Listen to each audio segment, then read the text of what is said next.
Kabupaten Garut adalah sebuah kabupaten di Provinsi Jawa Barat, Indonesia. Kabupaten ini berbatasan dengan Kabupaten Sumedang di utara, Kabupaten Tasikmalaya di timur, Samudra Hindia di selatan, serta Kabupaten Cianjur dan Kabupaten Bandung Barat. Pembagian administratif Kabupaten Garut terdiri dari 42 kecamatan yang dibagi lagi atas 424 desa dan 21 kelurahan. Pusat pemerintahan di Kecamatan Tarogong. Kabupaten Garut juga terkenal dengan warisan budayanya. Salah satunya adalah Kabuyutan Cipuruy.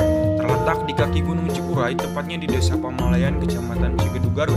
Jaraknya sekitar 23 km dari kota Garut. Kita dapat mengunjungi kabuyutan ini dengan menempuh jalan desa di Ciniste. Kabuyutan dalam bahasa Sunda berarti barang atau tempat kuno yang tidak boleh